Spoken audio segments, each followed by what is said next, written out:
Sejam bem-vindos à nossa Expo Supermercados. E aí, estão gostando? Estão participando aí do nosso chat no YouTube, no WhatsApp? Fique à vontade, seus comentários são muito importantes para nós. Tá? Peço a você que ainda não está inscrito no nosso canal, por favor, se inscreva, junte-se a nós, acione o sininho para receber as notificações. E se você gostar do nosso vídeo, dê um like ou dislike, fique à vontade e faça os seus comentários para a gente melhorar nosso evento. Muito obrigado pela sua participação. Eu vou tomar uma liberdade agora, eu vou aqui para o meu freezer da Ambev e vou pegar uma cerveja, porque o nosso próximo convidado, vocês vão se surpreender. Com licença aqui, Rodrigo, tudo bem? Tá com áudio? Olá, Fabiano, boa noite. Tudo bem com você? Tudo ótimo. Olha só o que eu trouxe para você aqui, ó. Curte uma cerveja? Maravilha! E eu tenho boas notícias e boa companhia para essa cerveja. Ah, eu trouxe a cerveja. O que que tu nos trouxe aí? Eu trouxe muita novidade boa do Clube da Picanha Trend, muita coisa boa. E vamos fazer um bate-papo falando de raças, origens e tudo que o Clube da Picanha Trend leva para o supermercado e leva até o consumidor final. E carne vende bem? Como é que funciona? Ele atrai o cliente para um supermercado? Como é que são as vendas? Nossa, hoje a gente tem vivido um momento especial da carne e eu faço muita referência ao que está acontecendo com a carne hoje e toda essa mudança de comportamento do consumidor com relação à carne é exatamente o que aconteceu com a cerveja que você exemplificou no começo. Toda aquela mudança de comportamento de consumo que houve há 6, 7 anos atrás com a cerveja, essa virada, essa busca por produtos diferenciados, artesanais, importados, a procura por malte, é o que tem acontecido com a carne. Então, passou da hora do supermercadista ter variedade, ter carne com diversas origens, com diversas raças, porque é o que vai acontecer com o consumidor cada vez mais. Eu brinco assim, Fabiano, que vai chegar um momento que o cliente vai chegar e hoje ele vai escolher a raça que ele quer consumir e como ela foi criada, né? Então, assim, o consumidor ainda está passando por esse processo de mudança no comportamento, eles ainda procuram as coisas que estão mais em evidências, mas cada vez mais eles vão se aprofundando, e assim como aconteceu com a cerveja, está acontecendo e vai cada vez acontecer mais com a carne. Eu não sei se tu acompanha o índice de venda dentro de um supermercado, a seção de açougue, por exemplo. Para você ter ideia, nós aqui estamos no Rio Grande do Sul, e a gente sempre tem uma característica de o nosso churrasco, que tantos outros estados têm, mas aqui a gente é muito tradicional nisso. E um supermercadista hoje aqui fatura em torno, o faturamento dele fica em torno de 25% nessa seção de açougue. E alguns chegam a 30%, 29%, 30%. E como agora o nosso evento também é nacional, a gente acaba conversando com supermercadistas de todo o Brasil. E me surpreende isso, que em vários estados esse índice permanece. Até eu peço para você que está aí acompanhando a gente, por favor, aí, comente o que representa a seção de açougue. Todos os cortes, a parte de açougue, quanto representa no seu supermercado? Porque faz a diferença ter um produto de qualidade, né, Rodrigo? Com certeza. E assim, a gente tem que entender que o churrasco sempre foi uma paixão nacional, né? E ela alavanca muito esse índice dentro do departamento açougue, né? O momento churrasco sempre está ali alavancando. E o churrasco, de alguns anos para cá, ele tem se tornado um hobby, mas hobby mesmo. Assim como tem gente que tem hobby por aeromodelismo e sabe cada tipo de avião que ele vai voar, cada tipo de controle que existe, tem acontecido com o churrasco. Então, ele passa de apenas um departamento de alimentação ali para suprir, ou mesmo do momento churrasco, que é queridinha, e passa a ser um hobby. Então, os homens, principalmente, estão muito ligados a esse momento churrasco, mas as mulheres estão entrando com muita força também no segmento. A gente, inclusive, faz um evento em Campinas várias chefes BBQ. Então a gente percebe o quão grande é esse segmento, essa parte da carne voltada para o momento churrasco, mas principalmente de olho na diversificação, de olho na preocupação em saber quais são os tipos de raça, quais são as famílias de raça que existem no mundo, quais as origens, quais são as diferenças entre elas, ter uma equipe treinada que possa abordar um cliente na gôndola ali e falar um pouquinho sobre isso para ele. Então, o consumidor ainda escuta muito, né? Muito soltas coisas, ou escuta ainda falar muito do Angus, né? Que são os animais que estão mais em evidência, mas dificilmente você vê alguém dentro do mercado abordando um cliente, podendo dar um atendimento diferenciado. Então, se a gente começar a enxergar por esse lado, Fabiano, esses 25% pode representar muito mais dentro do supermercado. Ou dar uma margem superior, né? Já que o faturo representa 25%, que me dê mais lucro. Isso sem dúvida. Estamos falando de produtos com valores agregados muito melhores, né? Mas tem que vender isso para o cliente também. Eu vi em várias palestras aí falando muito de ter um momento de cada dia, tem a terça-feira disso, a quarta disso, né? Falar um pouquinho, ter os espaços preparados, né? Para incentivar o cliente a consumir determinado produto, mas também ter uma equipe treinada, sempre ter alguém ali faz toda a diferença. Rodrigo, o cliente ainda tem muita dúvida sobre o tipo de carne e quais as diferenças entre elas. Rodrigo, deixa eu aproveitar que você é um especialista, sabe tudo de raças e tudo mais. Tem muita gente que nos acompanha que são o próprio açougueiro. E o próprio açougueiro, ele cada vez mais está preocupado em fazer essa venda consultiva. Vem a dona de casa, vem o consumidor, nós homens, que vão fazer uma comida, um bife, um churrasco, e o açougueiro lá no balcão, e até mesmo ali no autosserviço, que a gente também acredita que o autosserviço tem um papel fundamental aí para compra por impulso. Ele tem esse açougueiro está buscando informação. E eu queria então que você fizesse brevemente, se for possível, um comentário de cada raça e as suas características, as vantagens e comparar com outras, se for possível, é claro. Claro. Eu brinco assim, Fabiano, que a gente precisa, às vezes, dar um passinho para trás para conseguir entender esse universo de raças e origens, né? Existem no mundo duas grandes famílias de raças, né? Que são as zebuínas e as taurinas. As zebuínas são as raças indianas, portanto, exemplo de Nelore, Gir, Tabapuã, Guzerá, Brahma. Então, são raças mais rústicas, adaptadas ao clima tropical, mais resistente a parasitas, enfim. Tanto é que no Brasil a gente tem o maior rebanho aí de Nelore, né? Então é um gado que ele é mais rústico, ele tem uma adaptação perfeita para o nosso clima.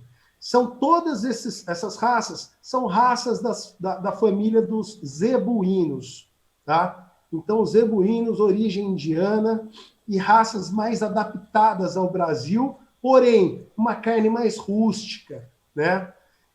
E, do outro lado, a gente tem a família dos taurinos, tá? Origem nas Ilhas Britânicas, por isso também conhecido como raças britânicas, né? Vem nela como Angus, Red Angus, Black Angus, Aberdeen, Hereford, Shorton, Wagyu, são todas elas raças de origem da família dos taurinos.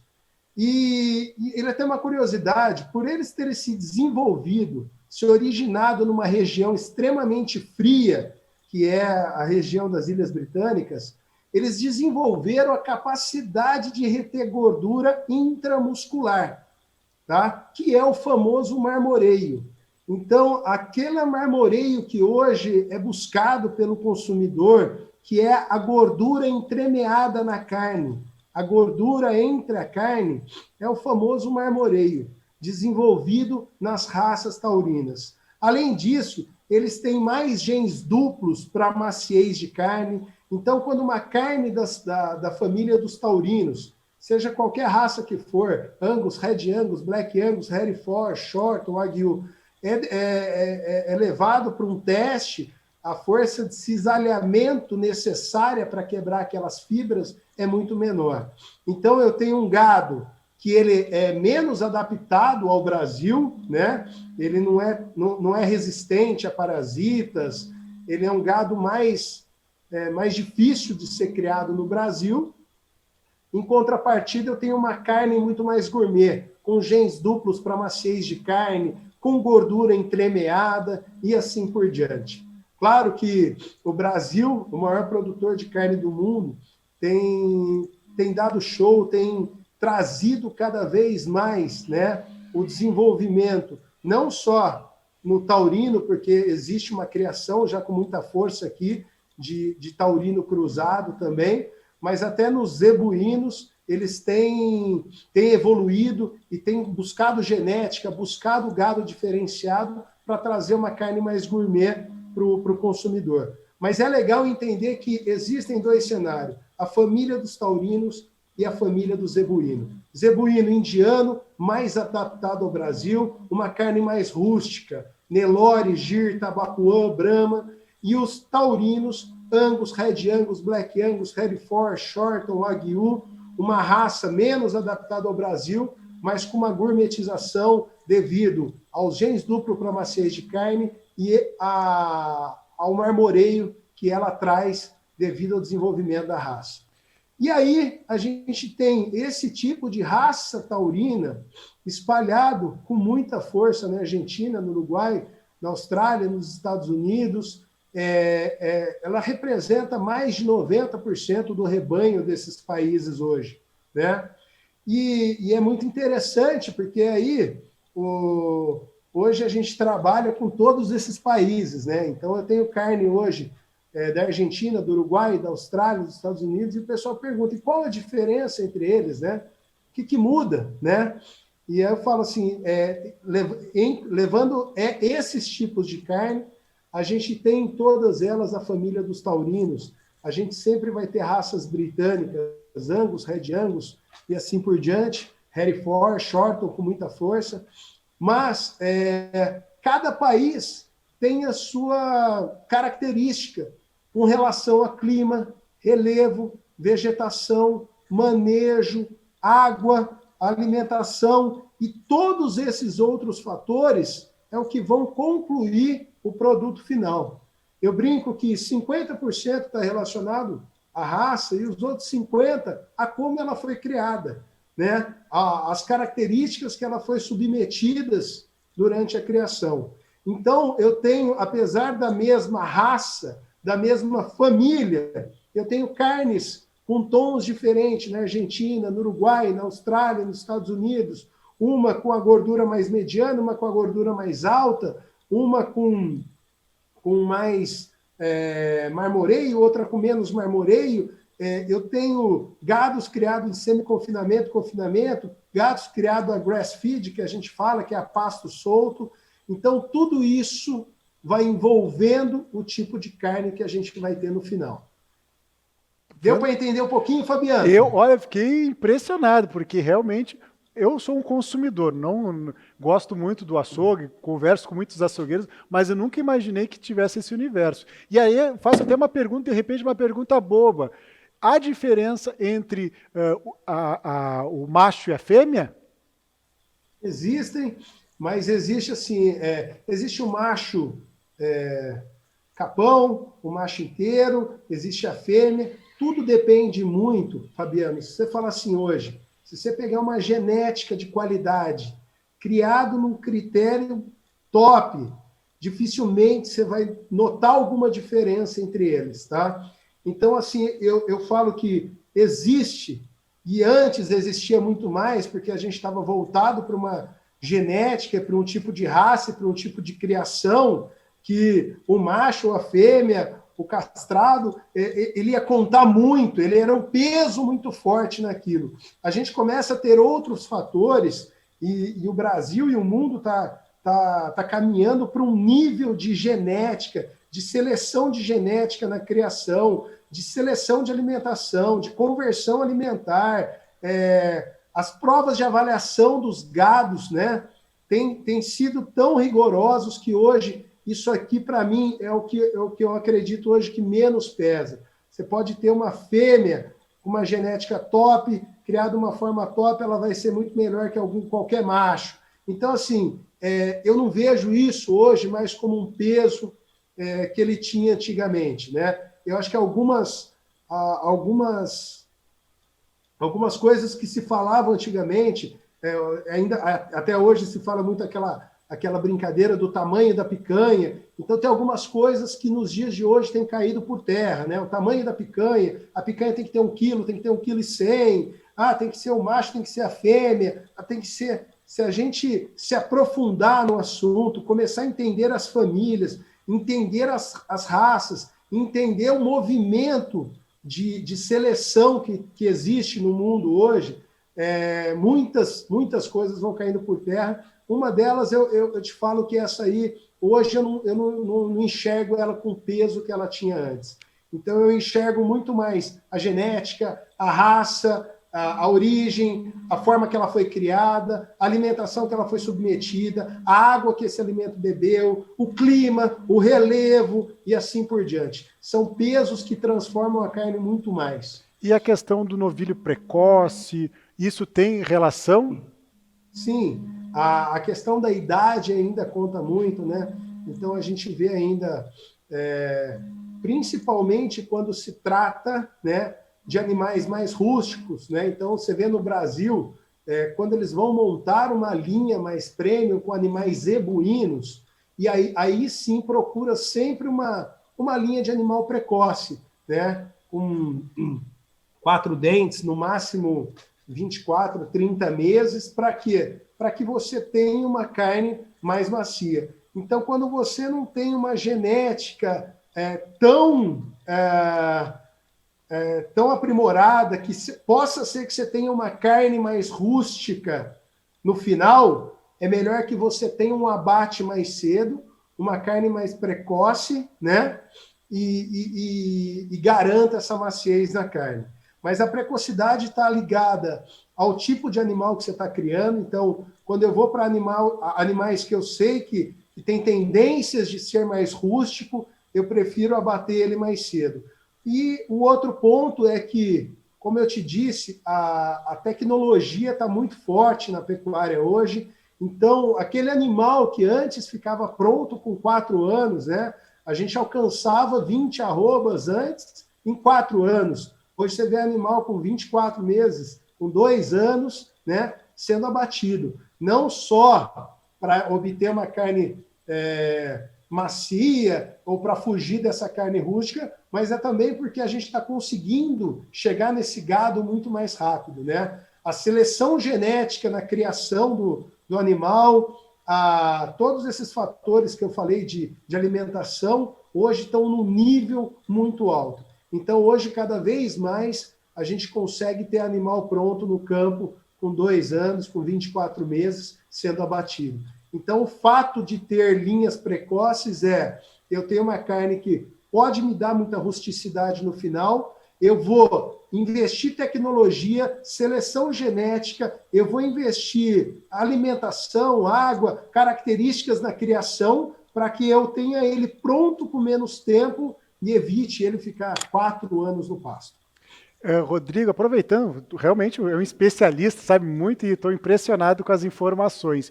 Você sabe que o nosso supermercadista ele tem grande dificuldade de conseguir carne de qualidade. Esse é um fato. Prova disso é que cada vez mais eu escuto donos de supermercado investindo em boi. Então ele pega lá, ou ele já tem a sua terra, que tem a sua, não sei se é a palavra criação, mas que já tem o seu gado ir para abate, manda para o frigorífico. Por que isso? Existe uma solução, porque realmente o supermercadista às vezes se sente fica preso na mão do que tem à disposição no mercado, principalmente agora, em função do dólar. O que você tem aí para oferecer e as sugestões para o nosso empresário?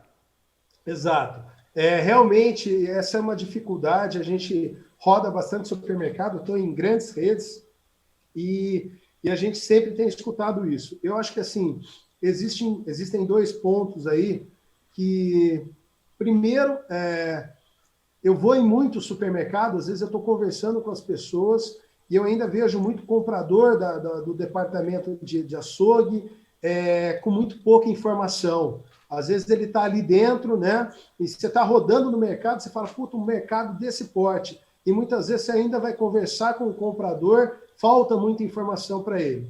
Então, o que o Clube da Picanha Trend tem feito, tá? Primeiro, quando a gente vai a uma visita, eu procuro sempre levar bastante informação, mostrar realmente para o comprador, né, que essa virada de chave, isso é uma tendência, não é modismo, né?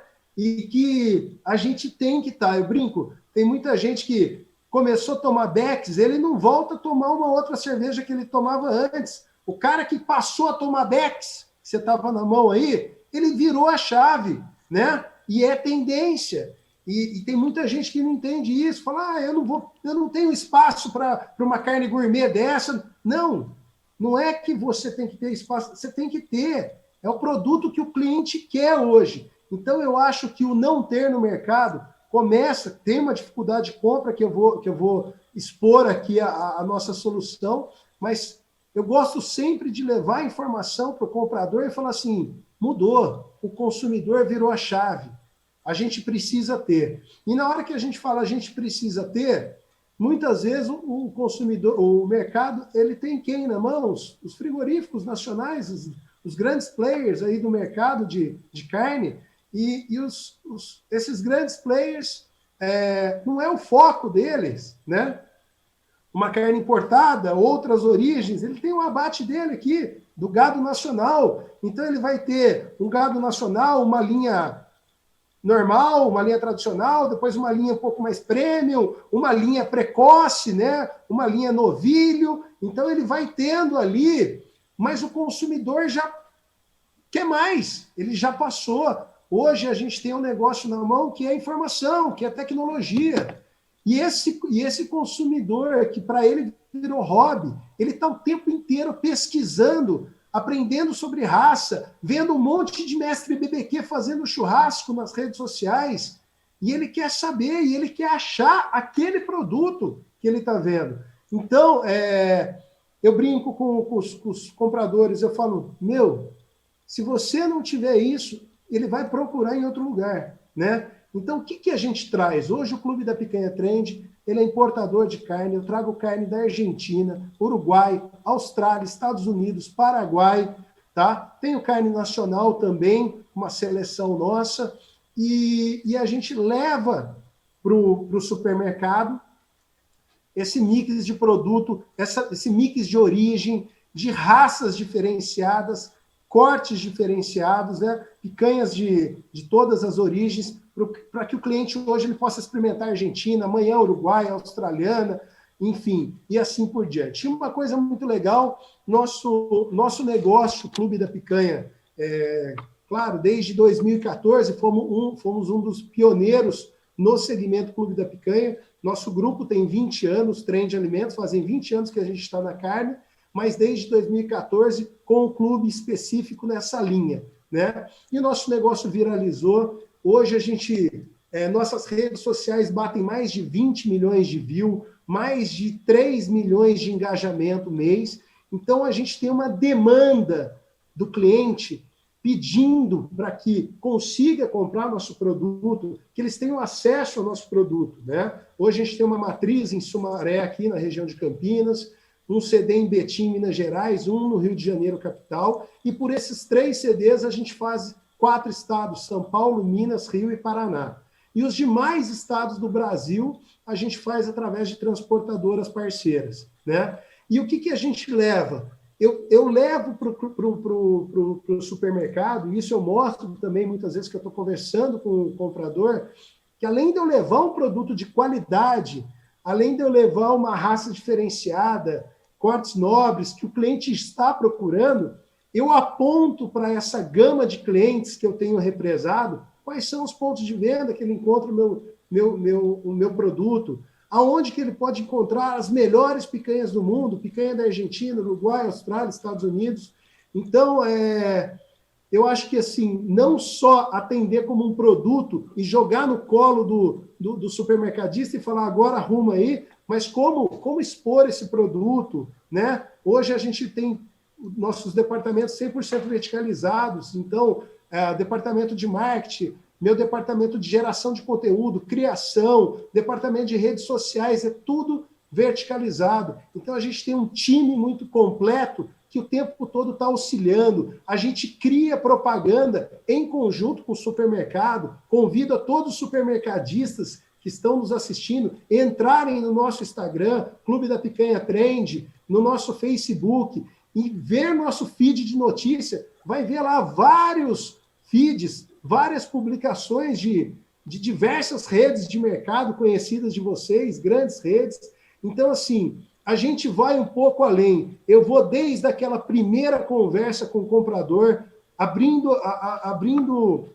o cenário de raças, de famílias da carne, o que o cliente está procurando, o que esse consumidor represado nosso busca lá na ponta, até a publicação e poder ajudar na divulgação do ponto de venda do supermercado. Então, ter o Clube da Picanha Trend no mercado é atender um produto de alta tendência, né? E contar com um parceiro que vai impulsionar, que vai ajudar e que vai fazer de tudo, não medir esforços para colocar cliente lá dentro. E quando o cliente entra lá dentro, e aí o supermercadista tem que estar preparado, perto do freezer da picanha, ele tem que ter o carvão, ele tem que ter o gelo, ele tem que ter molho, ele tem que ter sais, temperos. A gente também tem uma linha de sais que a gente complementa, uma linguiça muito especial, marca nossa. São poucos os itens que a gente montou no projeto para o supermercado, mas são pensados com carinho,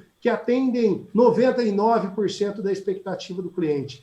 Mas aí, esse cliente estando lá dentro, o supermercadista tem que tirar o melhor proveito. Ele vai levar refrigerante de lá, cerveja, gelo, carvão, sal. Então, aí entra tudo que a gente tem escutado nas palestras dos nossos colegas aí, que é ter um ambiente propício para que o cliente possa enxergar e possa gerar necessidade no cliente, né? Não esperar só a venda dele, a lembrança dele, mas que ele possa estar ali e o supermercadista tenha bem claro que esse momento churrasco de hoje, ele é diferente, ele é especial. Ele pede carnes especiais, raças diferentes, origens diferentes e acompanhamentos diferentes, bebidas, cervejas diferentes, sempre próximo para que ele possa lembrar e complementar. A cesta de carrinho, a cesta de compra vai lá em cima.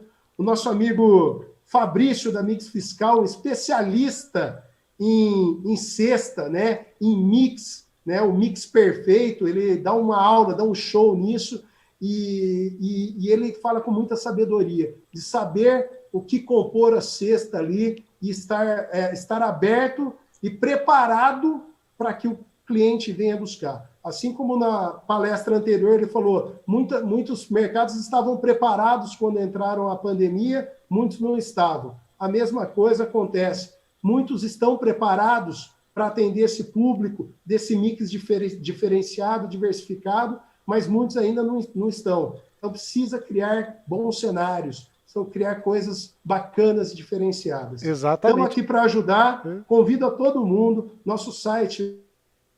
Trancou? Que vai falar já diretamente com nossa representante, nossa consultora de vendas, e a gente está aqui para atender e poder atender a expectativa desse seu consumidor. Viu, Rodrigo? Acho que trancou na hora do site, mas aqui na descrição do YouTube nós colocamos o site do Clube da Picanha Trends. Outra coisa para finalizar, que o nosso tempo é bem 30 minutos e depois já tem a outra programação. Carne boa fideliza o cliente. Eu aqui observo assim, o pessoal pode até comprar um produto enlatado, ensacado em qualquer atacarejo, em qualquer lugar, mas a carne, o hortifruti, a padaria, ele escolhe o supermercado. É ali que ele vai dizer assim, é lá que eu vou comprar o meu churrasco, é lá que eu vou comprar o meu pãozinho do dia a dia, o meu hortifruti. Depois ele compra os produtos de combate no atacarejo, pode ser, ou compra tudo dentro da loja, a conveniência. Então, vou para comprar lá uma picanha que eu tenho confiança e viraliza, né? Como você viu, o pessoal tirando foto, guardando, postando, e também o cliente não consegue mais largar a tua loja, porque é lá que ele teve aquela satisfação garantida. Porque muitas vezes a gente se prepara para um churrasco e não vamos culpar os nossos churrasqueiros, né? É a carne que deu problema, não foi o churrasqueiro, né? Então, vamos colaborar com os nossos churrasqueiros com carne nobre, carne de qualidade, e eu acho que com certeza os convidados voltarão para a sua residência quando fizer um churrasco com uma carne de qualidade. Exatamente, Fabiano. Você falou com muita sabedoria. Tem produtos que eles são iguais em qualquer ponto de venda, né? Agora, aqueles produtos que têm a diversificação, né? Que são essas linhas que existe seleção, você depende de seleção, de origem. A carne que a gente manda para o supermercado, ela é escolhida uma a uma. Ela vai dentro de uma caixa linda, maravilhosa, né? E que está passando na propaganda. É uma caixa realmente que a gente chama de gift, de presente, né? Eu brinco que as pessoas começaram a presentear as outras com carne. Assim como você presenteia com vinho, com uma cerveja especial, com uísque. Então deixa eu cortar aqui o Rodrigo, então já fica aí o recado. Vocês que estão curtindo aí os supermercados, gostam aqui do meu pai, o Clóvis Polese e Fabiano. Se quiserem presentear aí, fique à vontade. Nosso endereço está no nosso site. Então, Rodrigo, eu te agradeço. Eu peço desculpa, o papo está riquíssimo, as informações são super importantes, mas a gente segue aqui o nosso cronograma. Vai entrar o nosso grande amigo aí, o Fabrício, da Mix Fiscal, a Carol. Então, eu te agradeço. Muito obrigado. As informações tenho certeza que colaboraram todos. Ficamos à disposição, eu que agradeço, foi um prazer enorme participar do 21º Expo Supermercado. Contem comigo sempre estarei à disposição. Muito obrigado, Rodrigo. Um abraço para todo mundo aí. Um abraço igualmente, boa noite. Muito obrigado. Pessoal, vamos entrar a vinheta, porque logo em seguida, pontualmente, vamos entrar aí com a programação. Até logo.